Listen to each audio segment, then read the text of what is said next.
الحمد لله الحمد لله الذي جعل الشمس والقمر بحسبان والنجم والشجر يسجدان وفضل زمانا على زمان كما فضل مكانا على مكان وإنسانا على إنسان ونشهد أن لا إله إلا الله وحده لا شريك له لا ضد له ولا ند له ولا مثل له ونشهد أن سيدنا وسندنا وحبيب ربنا وطبيبنا وطبيب قلوبنا ومولانا محمدا عبده ورسوله الذي أرسله الله تعالى بالحق بشيرا ونذيرا وداعيا إلى الله بإذنه وسراجا وقمرا منيرا أما بعد فأعوذ بالله من الشيطان الرجيم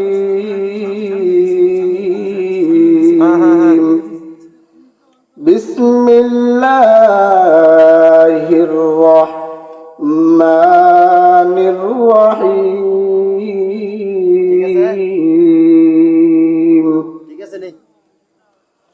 ألف لام ميم ذلك الكتاب لا ريب فيه هدى للمتقين وقال تعالى في آية أخرى قل إن كنتم تحبون الله فاتبعوني يحببكم الله ويغفر لكم ذنوبكم والله غفور رحيم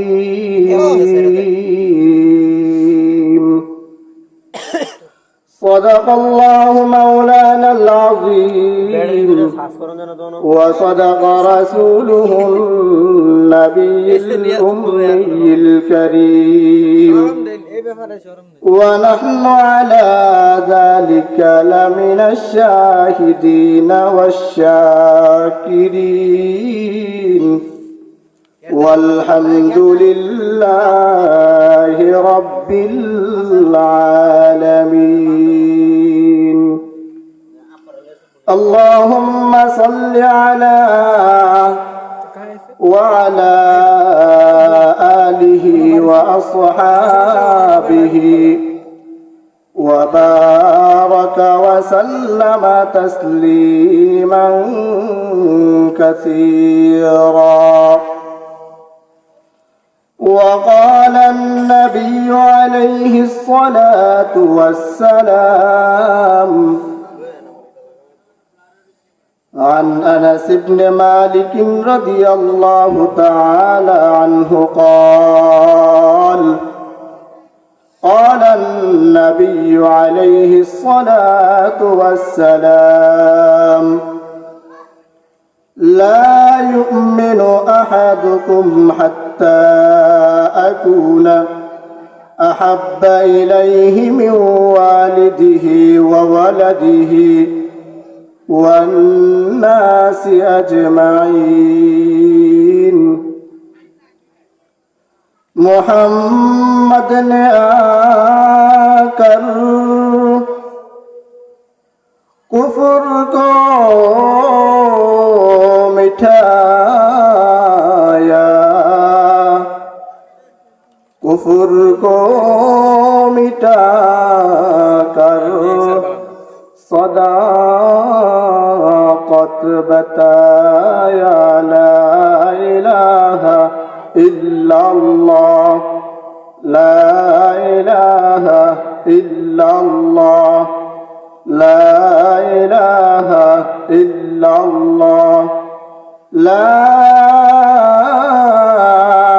इलाहा इल्लल्लाह मुहम्मदुर रसूलुल्लाह सल्लल्लाहु अलैहि व अला आलिहि व अस्हाबिहि व बारक व सल्लम। तौहीद के अमानत सीनों में है हमारा आसान नहीं मिटाना नामो निशान हमारा बलगल बिकमालिही कशफत दुजा बिजमालिही हसनत जमीउ खिसालिही सल्लु अलैहि व आलिहि ला इलाहा इल्लल्लाह ला इलाहा इल्लल्लाह ला इलाहा इल्लल्लाह ला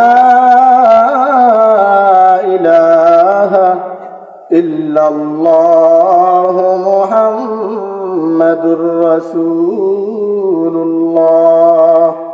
सल्लल्लाहु अलैहि व अला आलिहि व अस्हाबिहि व बारक व सल्लम। अल्हम्दुलिल्लाह।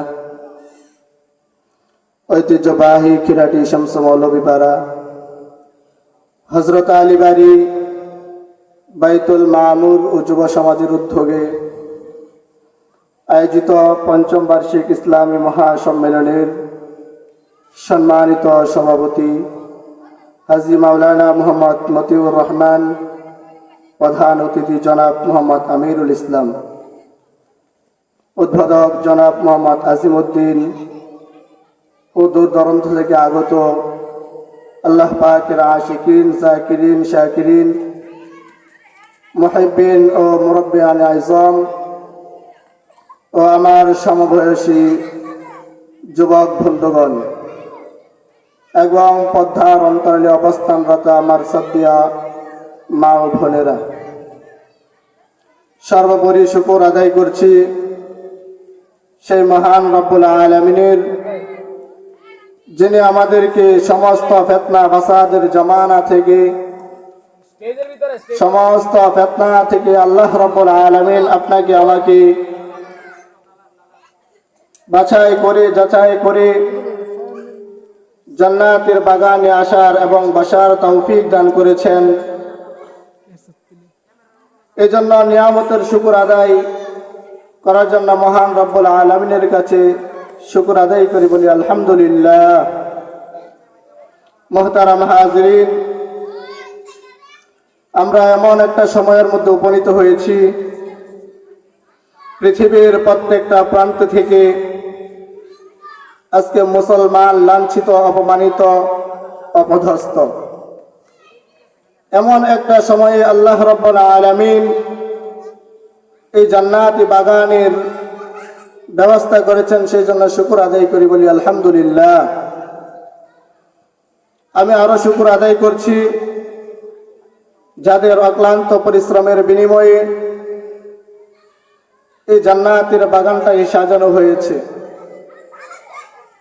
তাদের প্রতি আমি কৃতজ্ঞতা প্রকাশ করছি। মুহতারাম হাজিরিন, আমি কুরআনুল কারীমের বৃহত্তম সূরা সূরাতুল বাকারা এর মধ্য থেকে কয়েকখানা আয়াতে কারিমা তেলাওয়াত করেছি এবং বিশ্ব নবী মুহাম্মদুর রাসূলুল্লাহ সাল্লাল্লাহু আলাইহি সাল্লাতু ওয়াসসালামের অসংখ্য হাদিসের মধ্য থেকে, বুখারী শরীফের মধ্য থেকে একখানা হাদিসে কারিমা তেলাওয়াত করেছি। আল্লাহ রাব্বুল আলামিন চাহে তো এই আয়াতে কারিমা এবং হাদিসের উপর ভিত্তি করে আলোচনা পেশ করব। মা তৌফিকি ইল্লা বিল্লাহ। মুহতারাম হাজিরিন, সর্বপ্রথম আমি সূরাতুল বাকারা থেকে আয়াত তেলাওয়াত করেছি। সূরা বাকারার শুরুতে আল্লাহ রাব্বুল আলামিন তিনি বলেন যে আলিফ লাম মিম যালিকাল কিতাবু লা রাইবা ফীহ। আল্লাহ রাব্বুল আলামিন সূরা বাকারার শুরুতে সর্বপ্রথম আলিফ লাম মিম শব্দ এনেছেন। পৃথিবীর মধ্যে থেকে মানুষ যে কোনো ভাষা শিখতে চায় না কেন, শিখার জন্য প্রত্যেকটা ভাষার কিছু বাক্য রয়েছে যেগুলো আয়ত্ত করতে হয়। আরবি হরফ, আরবি ভাষার জন্য এইগুলো গুরুত্বপূর্ণভাবে মুখস্থ করতে হয় এবং বাংলা ভাষা শিখার ক্ষেত্রে সর সরা ক খ এইগুলো আয়ত্ত করা লাগে। এভাবে প্রত্যেকটা ভাষার ক্ষেত্রেই প্রত্যেকটা ভাষা শিখার জন্য প্রত্যেকটা ভাষার বর্ণমালা রয়েছে। তেমনভাবে আরবি ভাষা শিক্ষার জন্য কিছু বর্ণমালা রয়েছে। এইগুলো যখন একত্রিত করা হয় কোনো সময় অর্থ হয়, আবার কখনো এইগুলোকে বিন্যস্ত করার কারণে অর্থ হয় না।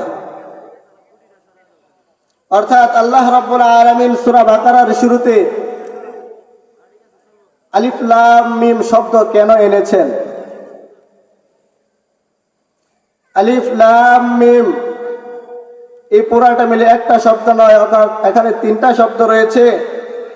অর্থাৎ আলিফ হলো একটা অক্ষর, লাম হলো একটা অক্ষর, মিম হলো একটা অক্ষর।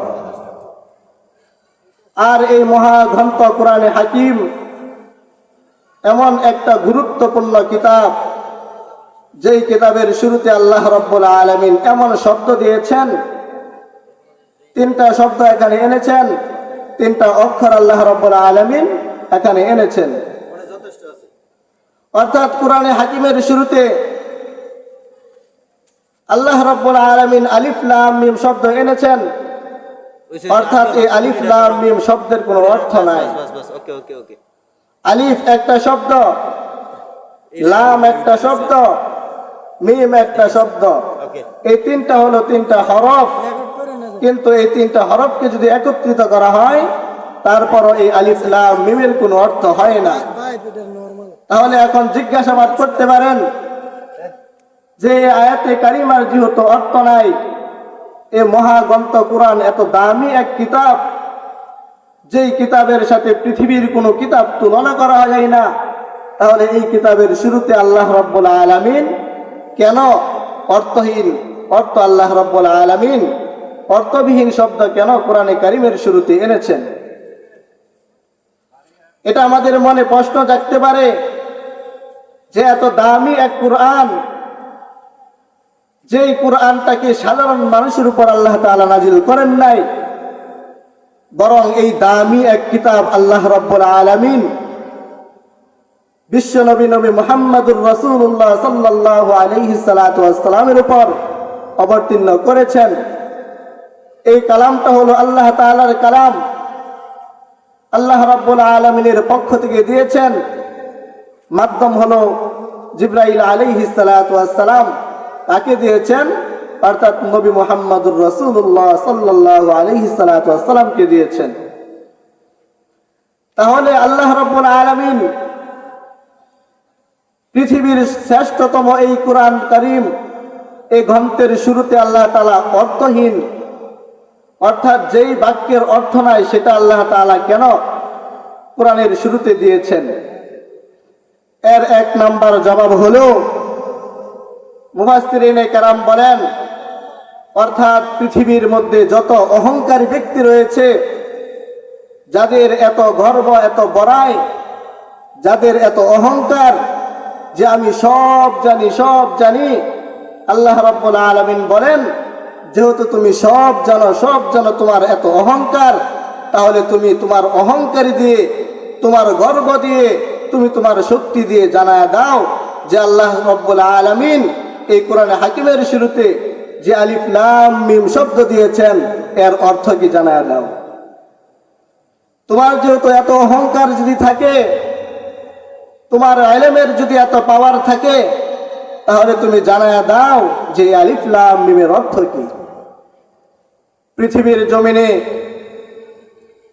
সমস্ত মুফাসসিরিনে কেরাম এবং যারা এই কোরআনকে ছাপায়, প্রত্যেকটা ব্যাখ্যাকার ব্যাখ্যা গ্রন্থের সময় তারা লিখেন যে আলিফ লাম মিম, এর অর্থ কেউ লেখে না, লেখে কি আল্লাহু আ'লামু বিমুরাদিহি বিযালিকা।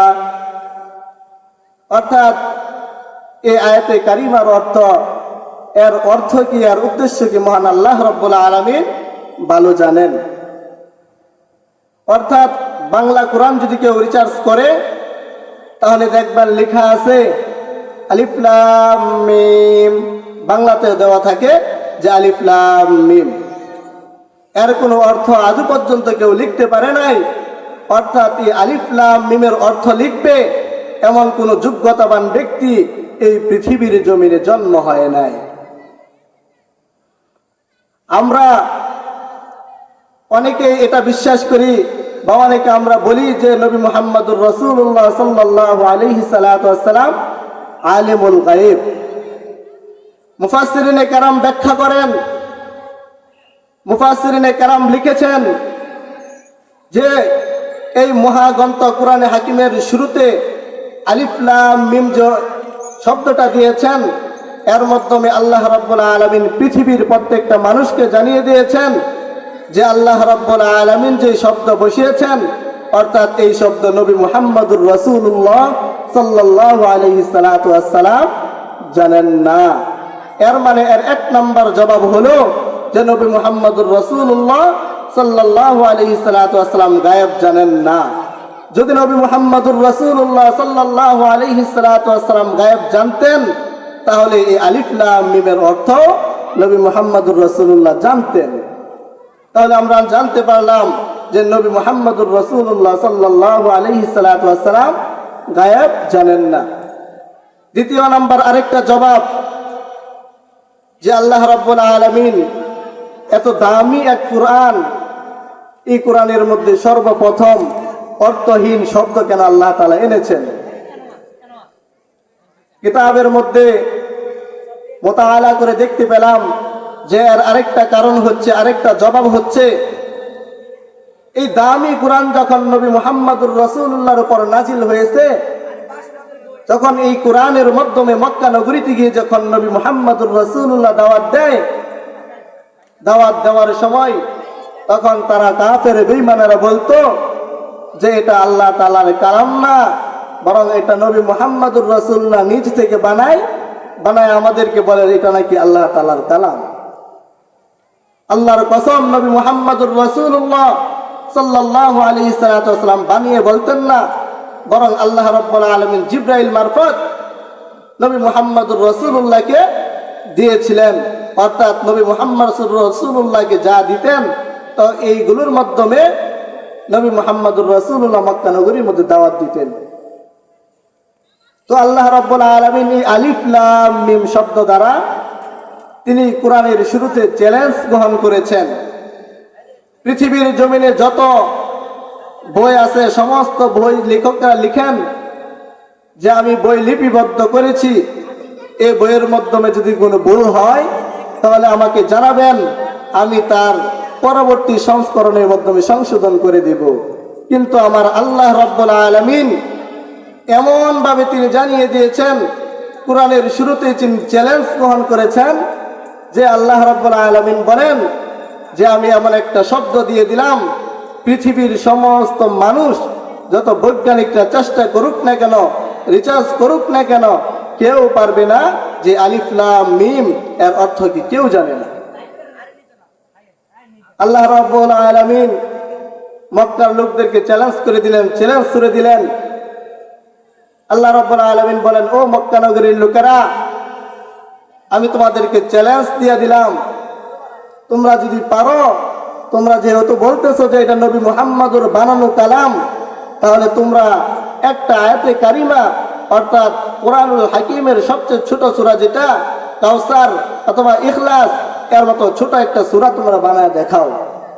তোমরা যে বলতেছো যে এটা নবী মুহাম্মদুর রাসূলুল্লাহ নিজে বানিয়েছেন, তাহলে তোমরা বলো তো দেখি, অথবা তোমরা এমন একটা সূরা বানিয়ে আমাকে দেখাও, দেখি তোমাদের কত পাওয়ার আছে। তখন তারা সবাই মিলে মক্কা নগরীর যত বড় বড় বৈজ্ঞানিক ছিল এবং যারা রিসার্চ করত, প্রত্যেকে তারা চিন্তা করতে শুরু করে দেয়। চিন্তা করার পরও আজও পর্যন্ত কেউ পারে নাই এই কোরআনে হাকিমের একটা আয়াতের ভুল ধরবে তো দূরের কথা, এমনকি এমন ছোট্ট একটা সূরাও আজও পর্যন্ত বানাতে পারে নাই। আল্লাহু আকবার। তো আল্লাহ রাব্বুল আলামিন তিনি বলেন যে আলিফ লাম মিম যালিকাল কিতাবু লা রাইবা ফীহ। আল্লাহ রাব্বুল আলামিন বলেন, এই পৃথিবীর জমিনে যত মানুষ আগমন করেছে, আমার আল্লাহ রাব্বুল আলামিন যখন নবী মুহাম্মদুর রাসূলুল্লাহকে কালাম দিয়েছেন, মক্কা নগরীর সমস্ত মানুষেরা নবী মুহাম্মদুর রাসূলুল্লাহ যখন এই কালামের বাণী শোনায়া দেয়, এখন তারা বলতে থাকে যে এটা আল্লাহ তাআলার কালাম না, নবী মুহাম্মদ বানাইছে। তারা নবী মুহাম্মদুর রাসূলুল্লাহর সঙ্গে ঠাট্টা বিদ্রুপ করতে লাগে। আমার আল্লাহ জানা দেয়, আল্লাহ বলে, ও মক্কা নগরীর কাফের বেঈমানের দল, তোমরা যারা বলো এই কোরআন মুহাম্মদের বানানো কালাম, তোমরা যারা মক্কা নগরীতে বলো যে এই কালাম নাকি নবী মুহাম্মদ বানাইছে, আব্দুল্লাহর বেটা মুহাম্মদ বানাইছে, আমি আল্লাহ কোরআনের শুরু থেকে আলিফ লাম মিম দিয়া তোমাকে জানা দিলাম, কাল কিয়ামত পর্যন্ত চেষ্টা করবা তোমরা আলিফ লাম মিম যে শব্দটা আছে এই শব্দের মতো যদি তোমরা পারো, তাহলে কি আমাকে একটা শব্দ বানায় তোমরা দেখাও। মক্কা নগরীর সমস্ত ব্যক্তিরা, মক্কা নগরীর সমস্ত কাফের বেঈমানরা চিন্তিত হয়ে যায়। তারা চেষ্টা শুরু করে দিল, এমন একটা কালাম মুহাম্মদ জানা দিলেন, ও মক্কা নগরীর লোকেরা, যদি তোমরা পারো তাহলে ছোট্ট একটা আয়াতে কারিমা বানায় দেখা দাও। তখন তারা রিসার্চ করা শুরু করে দেয়। মক্কার সমস্ত ব্যক্তিরা চেষ্টা করতে শুরু করে দেয়। এত পরিমাণে চেষ্টা করলো, চেষ্টা করতে করতে করতে করতে তারা যখন ব্যর্থ হয়ে যায়, শেষ পর্যায়ে জানা দেয়, বলে, ও আব্দুল্লাহর বেটা মুহাম্মদ, মক্কা নগরীর মধ্যে ঘোষণা দিয়ে জানা দেয় তারা জানায়া দেয় লাইসা হাযা মিন কালামিল বাশার। মক্কা নগরীর সমস্ত লোকেরা জানায়া দেয়, ডাক দিয়া কয়, ও আব্দুল্লাহর বেটা মুহাম্মদ, এই যে কালাম তুমি গভীর রজনীতে আমাদেরকে শোনায়া দিলা, বলে এটা মানুষ রচিত কোনো কালাম না। যদি মানুষ রচিত কোনো কালাম হতো তাহলে আমরাও তো সবাই মিলে চেষ্টা করেছি কোরআনের সবচেয়ে ছোট সূরা সূরা কাউসারের মতো একটা সূরাও বানাইতে পারলাম না। কোরআনের শুরু থেকে বাকারার শুরুতে আলিফ লাম মিম একটা অক্ষর দিয়েছেন, একটা শব্দ দিয়েছেন। মক্কার কাফের বেঈমানরা চেষ্টা করেও কেউ বানাইতে পারল না। শেষ পর্যন্ত পুরো মক্কা নগরীতে ঘোষণা দেয়, দিয়া জানা দেয় লাইসা হাযা মিন কালামিল বাশার। তারা জানা দেয় এটা মানুষ রচিত কোনো কালাম না, বরং এটা হলো আমার আল্লাহ রাব্বুল আলামিনের কালাম। সুবহানাল্লাহ। এটা কোনো মানুষ রচিত কালাম হতে পারে না। যদি কোনো মানুষ রচিত কালাম এটা হতো তাহলে মক্কার এত বড় বড় পণ্ডিতরা মিলে চেষ্টা করেছে, আজও পর্যন্ত চেষ্টা চলমান, কেউ পারে না একটা কালাম বানাতে। আজও পর্যন্ত চেষ্টা চলতেছে, কেউ পারে নাই, কেউ পারে নাই। কিয়ামত পর্যন্ত চেষ্টা চলবে। কিয়ামত পর্যন্ত যত মানুষ আসবে আর যত মানুষ যাবে, যত বড় আলেম হোক না কেন, যত বড় বৈজ্ঞানিক হোক না কেন, যত চেষ্টাই করুক না কেন, অর্থাৎ কেউ পারবে না এই আলিফ লামের অর্থ করতে, কারণ এটা নবী মুহাম্মদের বানানো কালাম না, বরং এটা হলো আমার আল্লাহ রাব্বুল আলামিনের কালাম। ই কালামে জিন্দা কুরআনে হাকিম, হিকমতে উলা ইয়াজালাস্তু কদিম, জামিউল ইলমি ফিল কুরআনে হাকিম, তাকাসার আনহুমা আফহামুর রিজালি বখা কুরআন কালামুল্লাহ বাশানাদ কদিমাস্তি নইনু। মক্কা নগরীর সমস্ত কাফের বেঈমানেরা জানা দেয়, ডাক দেয়া কয়, ও আব্দুল্লাহর বেটা মুহাম্মদ, বলে এটা তো আপনার বানানো কোনো কথা না, আপনার বানানো কোনো কথা না। যদি আপনার বানানো হইতো আমরা মক্কা নগরীর সমস্ত বৈজ্ঞানিকরা চেষ্টা করলাম, সমস্ত আলেম ওয়ালারা চেষ্টা করেছি, আজও পর্যন্ত কেউ পারলাম না ছোট্ট একটা সূরা বানাইতে। এখন তারা চিন্তিত হয়ে যায়, চিন্তা হয়ে মক্কা নগরীর মধ্যে জানা দেয় এটা মুহাম্মাদের বানানো কালাম না, বলে এটা হলো আমার আল্লাহর কালাম। চিল্লায় বলেন কার কালাম এটা? আল্লাহ রাব্বুল আলামিনের কালাম। যদি মানুষ রচিত কোনো কালাম হতো তাহলে আজও পর্যন্ত কেউ পারে নাই সূরা ইখলাস সূরা কাউসারের মতো ছোট্ট একটা সূরা বানাবে, আয়াত বানাবে, কেউ পারে নাই।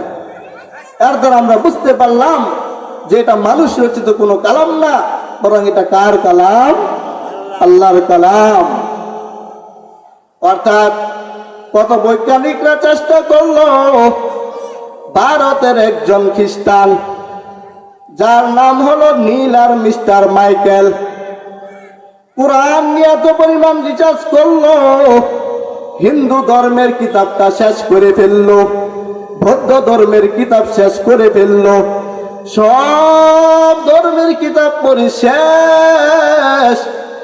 এখন সব ধর্মের কিতাবে তাকায়া দেখে, বলে সব ধর্মের কিতাবে লিখা একটা ধর্ম আছে যেটা পরিপূর্ণ ধর্ম, সেই ধর্মের নাম হলো ইসলাম। আল্লাহু আকবার। সে ধর্মের নাম হলো ইসলাম, সে ধর্মের নাম হলো ইসলাম। এমন ভাবে তারা রিচার্জ করতে শুরু করে দেয়, এত পরিমাণে রিচার্জ আর এত পরিমাণে রিচার্জ, তারপরও পারল না, শেষ পর্যন্ত তারা জানায়া দিছে এটা মানুষের কালাম না, এটা হলো আমার মালিকের কালাম। নীল আর মিস্টার মাইকেল যখন কোরআন রিচার্জ করতে শুরু করে দেয়, এত পরিমাণে রিচার্জ করেছে। রিচার্জ করার পরে জানা দিছে যে না না, আমরা যা ধর্ম আছে, খ্রিস্টান যে ধর্ম আছে, অর্থাৎ ইহুদি যে ধর্ম আছে, সব ধর্মের কিতাবগুলো মোতালা করলাম, সব ধর্মের কিতাবগুলো পড়ে শেষ করে ফেললাম। হিন্দু ধর্মের কিতাব পড়লাম, রামায়ণ পড়লাম, মহাভারত পড়লাম, যা আছে সব দেখে ফেললাম, সব দেখলাম। কিন্তু শেষ পর্যায়ে যখন কোরআনটা হাতে নিলাম রিচার্জের জন্য, রিচার্জ করা শুরু করে দিল। রিচার্জ করে আর এই বান্দাটার চোখ দিয়ে ঝরঝর করে পানি আসে আর কান্না করে, এমন ভাবে কান্না শুরু করে দেয়, ডাক দিয়া বলে রে, অর্থাৎ সেই কিতাবগুলো দেখলাম সব ধর্ম হলো অযথা, অর্থাৎ ইসলাম ধর্মই হলো একমাত্র আল্লাহর ধর্ম, শান্তির ধর্মের নাম হলো ইসলাম। বলেন শান্তির ধর্মের নাম কি? শান্তির ধর্মের নাম হলো ইসলাম। এত পরিমাণ রিচার্জ করেছে, কোরআন নিয়ে যখন গবেষণা করলো, দেখে না এই কোরআনই সঠিক, ইসলাম ধর্মই সঠিক, আর কোন ধর্মের ভ্যালু নাই, অর্থাৎ ইসলাম ধর্মের সামনে আর কোন ধর্মের খাওয়া নাই। সোজা কথা বললেই চলে, ইসলামটা এমন একটা ধর্ম, আমার আল্লাহ পবিত্র কোরআনে জানায় দেয়, আল-ইয়াউমা আকমালতু লাকুম দীনাকুম ওয়া আতমামতু আলাইকুম নি'মাতি ইসলামা। অর্থাৎ আমি আল্লাহ রাব্বুল আলামিন এই কোরআনকে পরিপূর্ণ করে দিয়েছি, এই ইসলাম ধর্মটাকে আমি আল্লাহ পরিপূর্ণ করে দিয়েছি। অর্থাৎ এই ইসলাম ধর্মের মতো আর কোন ধর্ম হতে পারে না। এখন ওই আল্লাহর বান্দাটা চিন্তা করলো, আল্লাহর বান্দা চিন্তা করে আর মনে মনে চিন্তা করে, সব ধর্ম রিচার্জ করেছি, সব কিতাব রিচার্জ করেছি, কিন্তু ইসলাম ধর্ম যেহেতু আল্লাহ রাব্বুল আলামিনের মনোনীত ধর্ম, এখন দেখে যে ইসলাম ধর্মটা শান্তির ধর্ম, ইসলাম ধর্মটা সুন্দর ধর্ম, অন্য সব কিতাবের মধ্যে ভুল আছে, আল্লাহর কোরআনের মধ্যে কোনো ভুল নাই। অর্থাৎ এই কোরআনটাকে ভুল ধরার জন্য রিচার্জ শুরু করে দিল, কিন্তু একটা ভুল পায় নাই, অর্থাৎ কোরআনের মধ্যে কোনো ভুল পায় নাই, তার জীবনের মধ্যে প্রত্যেকটা ভুল ধরা পড়ে যায়। আল্লাহর বান্দা সিদ্ধান্ত নেয়, বলে আমি আর কোনো ধর্মে থাকবো না, বলে কাফের বেঈমানের ধর্মে আর থাকতে চায় না, খ্রিস্টান ধর্ম থাকবো না, ইহুদি ধর্মে আমি থাকতে চাই না। কিতাব রিচার্জ করলাম, কিতাব যেহেতু ঠিক নাই, ধর্ম ঠিক থাকবে কোথায় থেকে? বান্দা চিন্তা করে নাই, ইসলাম ধর্মের কিতাব আমার আল্লাহর কিতাব, যেহেতু কোনো ভুল নাই, এর মানে ইসলাম ধর্ম পরিপূর্ণ ধর্ম, শান্তির ধর্ম। অর্থাৎ এই ইসলাম ধর্মের মধ্যে ঢুকে যাওয়ার জন্য বান্দা মনে মনে চিন্তা করে নাই। এখন রাত্রিবেলা ঘুমাইলো, এখন চিন্তা করতেছে ইসলাম ধর্মটাকে তো আজকে রিচার্জ করেছি, এখন আমি ইসলাম ধর্ম গ্রহণ করব। ওই বান্দাটা ইসলাম গ্রহণ করার জন্য, ইসলাম গ্রহণ করার জন্য পাগল পারা হয়ে গেছে। অর্থাৎ তার অন্তরের মাধ্যমে জ্বালাতন শুরু হয়ে গেছে, কখন ইসলাম গ্রহণ করবে, কখন ইসলাম ধর্মটাকে গ্রহণ করবে, সে পাগল পারা হয়ে গেছে।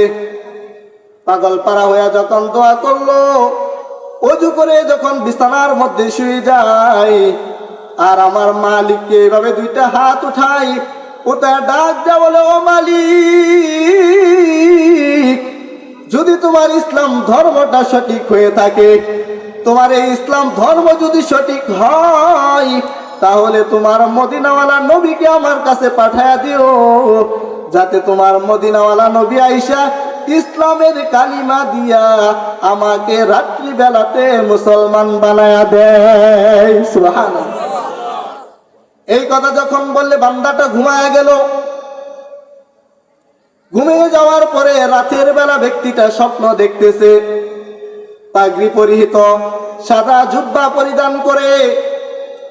ওই যুবকের কাছে আসলো, আসার পরে ডাক দেয়া বলে, ও যুবক, বলে আমি কোনো মানুষ নাই, অর্থাৎ সাধারণ কোনো মানুষ না, তুমি যে আল্লাহর কাছে দোয়া করেছিলা, অর্থাৎ আমি হচ্ছি আল্লাহর পয়গম্বর নবী মুহাম্মদুর রাসূলুল্লাহ। আল্লাহু আকবার। নবী মুহাম্মদুর রাসূলুল্লাহ সাল্লাল্লাহু আলাইহি সাল্লাতু ওয়াসসালাম ডাক দিয়ে বলে, যুবক সামনে আগায় আয়, সামনে আগায় আয়। যুবক যখন সামনে আসলো, এইভাবে নবী মুহাম্মদুর রাসূলুল্লাহ হাতটাকে দিলেন, দিয়া কই, যুবক রে, এই নে তুই আমার হাতের মধ্যে ধর, আমি রহমাতুল লিল আলামিন ইসলামের কালিমা পড়া তোরে মুসলমান বানায়া দে। আল্লাহু আকবার। মায়ার নবী এইভাবে তার হাতটা ধরে মুসলমান বানায়া দিছে। এখন বান্দাটা চিন্তা করতেছে, আমি তো মুসলমান হয়ে গেছি। ঘুমের মধ্যে চিন্তা করতেছে, আর বান্দাটা ঘুমের মধ্যে থাইকা থাইকা সাক্ষ্য দেয়, লা ইলাহা ইল্লাল্লাহু মুহাম্মাদুর রাসূলুল্লাহ। আল্লাহু আকবার। ওই যুবক যখন ঘুমের মধ্য থেকে সাক্ষী দিতে থাকে, হঠাৎ করে যুবক ঘুম ভেঙে যায়। ঘুম ভেঙে যাওয়ার পরে দেখতেছে এইভাবে মুখটা লড়তেছে, লা ইলাহা ইল্লাল্লাহ, লা ইলাহা ইল্লাল্লাহ, লা ইলাহা ইল্লাল্লাহ। জবান চলতে আছে, জবান চলতে আছে। ঘুম ভাঙার পরে বিকুল হয়ে যায়, পাগল পারা হয়ে যায় যুবক।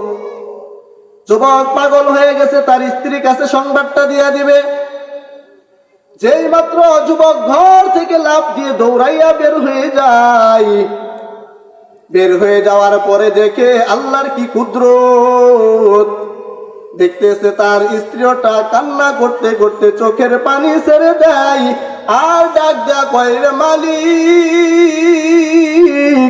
কইতে কইতে হাতটাকে এইভাবে দিয়া যখন স্বামীর দিকে দৌড়ায় আসে, স্বামীও দৌড়ায় যায়।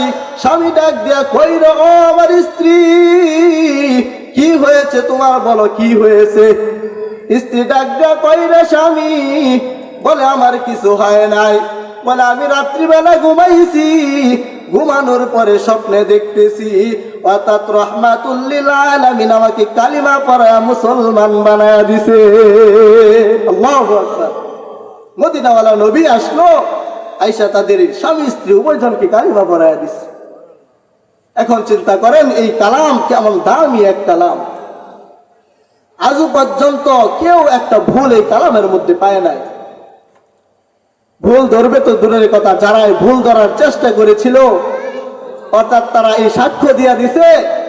যারা বলতো মক্কা নগরীতে যেটা মুহাম্মাদের বানানো কালাম, আল্লাহর চেনার সুরে তারা লাস্ট পর্যন্ত দাঁড়ায় দিল, লাইসা হাযা মিন কালামিল বাশার।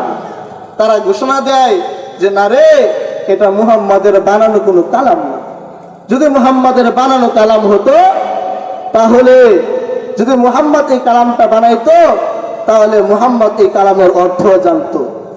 যেহেতু মুহাম্মদ এই কালাম বানায় নাই, এর মানে মুহাম্মদ আলিফ লাম মিম এর অর্থ জানে না।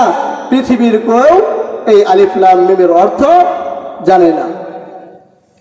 তারপরে আল্লাহ বলেন, যালিকাল কিতাব লা রাইবা ফীহি হুদাল লিল মুত্তাকিন। আল্লাহ, আমার আল্লাহ জানা দেয় যালিকাল কিতাব, বলে এটা এমন একটা কিতাব, লা রাইবা ফীহি, যেই কিতাবের ব্যাপারে কোনো সন্দেহ নাই। পৃথিবীর মধ্যে যা কিতাব আছে সব কিতাবের ব্যাপারে সন্দেহ আছে, কিন্তু আল্লাহর এই কালামের ক্ষেত্রে কোনো সন্দেহ নাই। বলেন আছে সন্দেহ আছে? নাই। মুফাসসিরিনে কেরাম বলেন যখন নিকটবর্তী কোনো জিনিসকে আহ্বান করা হয় তখন বলা হয় হাজা। কিন্তু জালিকাল কিতাব কেন উল্লেখ করেছেন? জালিকাল কিতাব মানে হলো এই কিতাব। আমরা জানি মুফাসসিরিনে কেরাম বলেন, যখন দূরবর্তী কোনো জিনিসকে ইঙ্গিত করা হয় তখন জালিকা শব্দ ব্যবহার করা হয়। কিন্তু কোরআন কি আমাদের থেকে দূরে নাকি কাছে? কাছে না। তাহলে এখানে জালিকা শব্দ কেন ব্যবহার করেছেন? আল্লামা ইমাম ফখরুদ্দিন রাজি রহমাতুল্লাহি আলাইহি বলেন, আল্লামা ইমাম ফখরুদ্দিন রাজি জানায় দেয়, বলে জালিকা দ্বারা উদ্দেশ্য হলো মানে আই হাজা, মানে হলো হাজাল কিতাব, মানে হলো এই কিতাব। ইমাম ফখরুদ্দিন রাজি রহমাতুল্লাহি আলাইহি বলেন জালিকাল কিতাব, বলে এটা এমন একটা কিতাব, এখানে জালিকা দ্বারা উদ্দেশ্য হলো পয়গম্বর আদম আলাইহিস সালাতু ওয়াস সালামের পর থেকে যত নবী রাসূল আল্লাহ দুনিয়াতে পাঠাইছে, সব নবী রাসূলকে আল্লাহ যেই কালাম দিয়েছেন, যেই কিতাব দিয়েছেন, অর্থাৎ আদম নবী থেকে ঈসা রুহুল্লাহ পর্যন্ত যত কালাম আমার আল্লাহ দিয়েছেন, সব নবীর কিতাবের মাধ্যমে যে এলেম আছে, আমার মায়ার নবীর কালামের মাধ্যমে আল্লাহ রাব্বুল আলামিন সব কিতাবের ইলম জমা করিয়া আমার আল্লাহ রাব্বুল আলামিন নবী মুহাম্মদুর রাসূলুল্লাহর কোরআনে দিয়েছেন। আল্লাহু আকবার। এই কারণে ইমাম ফখরুদ্দিন রাজি রাহমাতুল্লাহি আলাইহি বলেন, অর্থাৎ এখানে আই জালিকা মানে হলো আই হাজা, অর্থাৎ জালিকাল কিতাব মানে হলো এই কিতাব, লা রাইবা ফি, যেই কিতাবের ব্যাপারে কোনো সন্দেহ নাই, হুদাল লিল মুত্তাকিন, বলে এই কোরআন হলো কেবলমাত্র মুত্তাকিদের জন্য হিদায়াত। তার জন্য হিদায়াত? মুত্তাকি বান্দার জন্য হিদায়াত। এখন বলতে পারেন যে মুত্তাকি বান্দারা তো এমনিতেই হেদায়েতের উপর রয়েছে, যেই বান্দাটা মুত্তাকি সে তো এমনিতেই সে কোরআন মানে, নামাজ পড়ে, রোজা রাখে, তাহলে আবার আল্লাহ রাব্বুল আলামিন কেন বললেন যে কোরআন মুত্তাকির জন্য হিদায়াত? আমার আল্লাহ জানা দেয়, বলে এই কোরআন হলো মুত্তাকিদের জন্য হিদায়াত। কারণ হলো আমার আল্লাহ রাব্বুল আলামিন জানা দেয়, অর্থাৎ আমি আল্লাহ রাব্বুল আলামিন পৃথিবীর জমিনে বৃষ্টি দিয়ে থাকি, এই বৃষ্টির মাধ্যমে আমি আল্লাহ আবার ফসল উৎপন্ন করে থাকি। আবার এই পানিটা যখন পাহাড়ের উপর পড়ে তখন পাথরের মধ্যে কোনো ফল ফসলাদি হয় না, হয় নাকি? হয় না। আমার আল্লাহ জানা দেয় যেটা হলো এমন কিতাব, যেই কিতাবের ব্যাপারে সন্দেহ নাই, অর্থাৎ এই কালাম হলো মুত্তাকিদের জন্য হিদায়াত। মুত্তাকি বান্দা কারা? আল্লাহ বলেন আল্লাযীনা ইউমিনুনা বিল গায়ব। আমার আল্লাহ জানা দেয় মুত্তাকি বান্দা হলো তারা আল্লাযীনা ইউমিনুনা বিল গায়ব, অর্থাৎ যারা গায়বের উপর বিশ্বাস করে।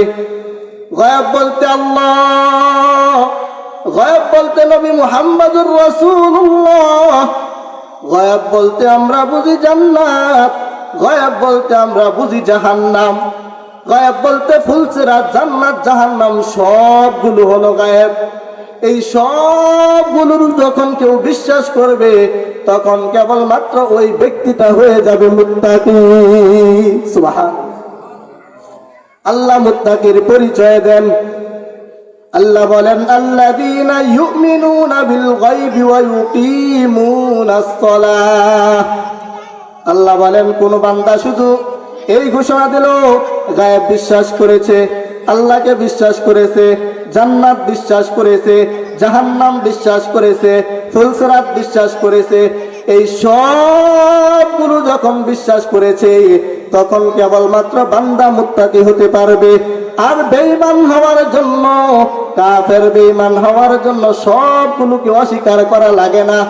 আপনি অবিশ্বাস করেছেন আল্লাহ গায়েব না, রাসূল গায়েব না, জান্নাত নাই, জাহান্নাম নাই, ফুলসিরাত নাই, মৃত্যুর পরে আবার পুনরুজ্জীবিত করবে, এটাও বিশ্বাস করি না। এই সবগুলোর মধ্য থেকে যখন আপনি একটাকে অস্বীকার করবেন, একটাকে অস্বীকার করার দ্বারা আপনি ঈমানদার থাকবেন নাকি ঈমান থেকে বের হয়ে যাবেন? ইমান থেকে বের হয়ে যাবেন। একটা মানুষ যদি নিজেকে সুস্থ দাবি করে, তাহলে সে সুস্থতা হওয়ার জন্য ঠান্ডা জ্বর সমস্ত রূপ থেকে যখন কোনো ব্যক্তি ভালো থাকে তখন সে নিজেকে সুস্থ দাবি করতে পারে। আর কেউ যদি বলে যে আমি আজকে অসুস্থ, তাহলে কি অসুস্থ হওয়ার জন্য ডায়রিয়া, কলেরা, পাতলা পায়খানা, জ্বর, ঠান্ডা সবগুলো হওয়া লাগে?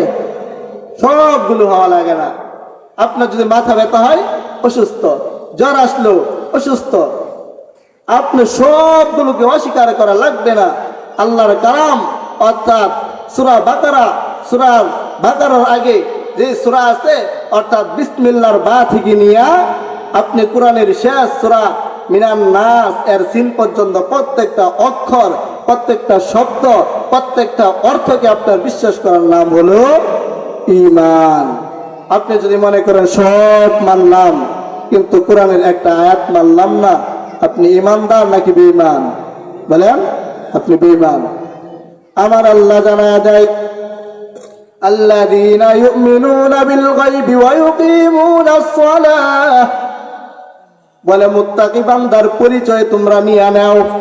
আমার আল্লাহ মুত্তাকি বান্দার পরিচয় দেয়। আল্লাহ বলেন আল্লাযীনা ইউমিনুনা বিল গায়ব, যে বান্দারা গায়বের উপর বিশ্বাস করবে। শুধু গায়বের উপর বিশ্বাস করার নাম ঈমান না। তারপরে আল্লাহ বলে ওয়া ইউকিমুনাস সালাতা ওয়া মিম্মা রাযাকনাহুম ইউনফিকুন। মুত্তাকি বান্দা যদি কেউ হতে চায়, ওই বান্দাকে প্রথমে গায়েবের উপর বিশ্বাস স্থাপন করতে হবে। শুধু গায়েব নয়, গায়েবের উপর বিশ্বাস করবে, সব গায়েবের উপর যখন বিশ্বাস স্থাপন করবে, তারপরে আল্লাহ বলেন ওয়া ইউকিমুনাস সালাহ, ওই বান্দাকে নামাজও পড়তে হবে, তাহলে ওই বান্দা মুত্তাকি হতে পারবে। যদি বান্দা নামাজ না পড়ে তাহলে মুত্তাকি হতে পারবে না। নামাজ না পড়লে মুত্তাকি হওয়া যায়? বলেন। এখন তো আল্লাহু আকবার, কি বলবো, কত মাজারের মধ্যে পীর মুর্শিদ সাইজা বৈশা রয়েছে, নামাজের কোনো খবর নাই। আছে? কোনো খবর নাই। পৃথিবীর মধ্যে তাকাইলে দেখা যায় নামাজ নাই, নিজেকে পীর সাহেব দাবি করতেছে, নামাজের খবর নাই। আবার জিজ্ঞেস করলে বলে নামাজ কি সবসময় পড়া লাগে? জীবনে একবার একটা সেজদা দিয়া দিব। তোমরা কি বুঝো? তোমরা মারেফতের মোল্লারা কি বুঝো? বলে কিনা? বলে না? আমার আল্লাহ জানায়া দেয় আল্লাযীনা ইউমিনুনা বিল গায়বি ওয়া ইউকিমুনাস সালাহ। আমার আল্লাহ ডাক দেয়া কয়, এর নবীর উম্মতের দল, কেউ যদি মুত্তাকি হতে চায়, আমার আল্লাহ বলে মুত্তাকি বান্দার গুণ হলো আল্লাহকে বিশ্বাস করবে, জাহান্নামকে বিশ্বাস করবে, জান্নাত জাহান্নাম সব বিশ্বাস করবে।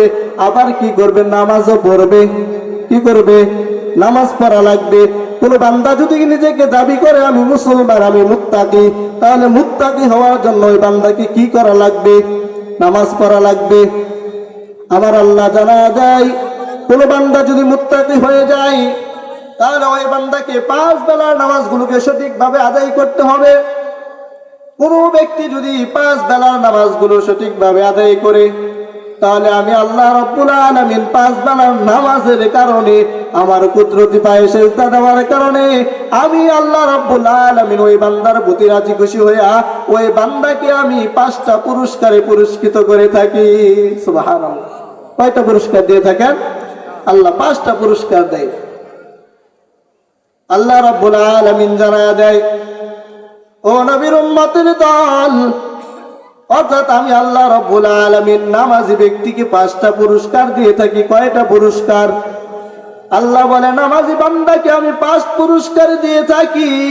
5 পুরস্কারের প্রথম পুরস্কারের নাম, প্রথম পুরস্কার হলো আমার আল্লাহ জানায়া দেয় যে বান্দাটা 5 বেলা আমার কুদরতি পায়ে সেজদা দিল,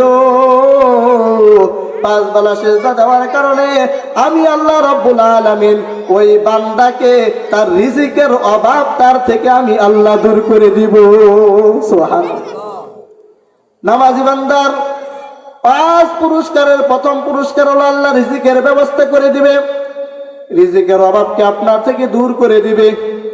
আজকে পৃথিবীর জমিনে সকাল থেকে সন্ধ্যা পর্যন্ত মানুষের মেহনত, এত পরিমাণে টাকা টাকা টাকা করে সারা দিন কাটাই, কিন্তু আমার মালিক যেটার জন্য আপনাকে আমাকে পাঠাইছে সেটা আপনার আমি ভুলে গেছি।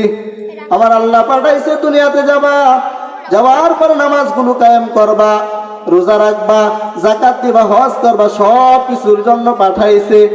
আজকে আমাদের অবস্থা কি হয়ে গেল? সন্তানের হক আদায় করি, স্ত্রীর হকটাও আদায় করতেছি, সবার হক আদায় করা ঠিক আছে, কিন্তু আমরা কেউ মালিকের হক পরিপূর্ণভাবে আদায় করি না। আদায় করি? কেউ পরিপূর্ণভাবে আদায় করি না। নামাজ পড়তেছি না, রোজাও রাখতেছি না, আবার নামাজ পড়তেছি সপ্তাহে একদিন জুমার দিন। আমার আল্লাহ বলেন নামাজ ফরজ করেছি 5 ওয়াক্ত।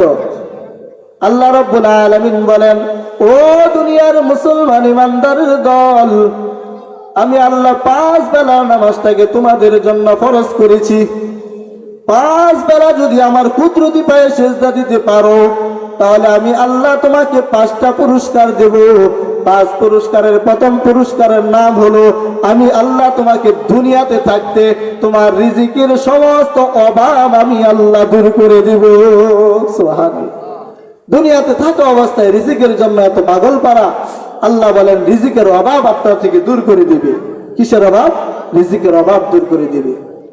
তো আল্লাহ বলেন, আল্লাযীনা ইউমিনুনা বিল গায়বি ওয়া ইয়াকিমুনাস সালাহ ওয়া মিম্মা রাযাকনাহুম ইউনফিকুন। অর্থাৎ আমার আপনার রিজিকের অভাব দূর করে দিবে। সময় সংক্ষিপ্ততা আর এগুলো বলা যাবে না।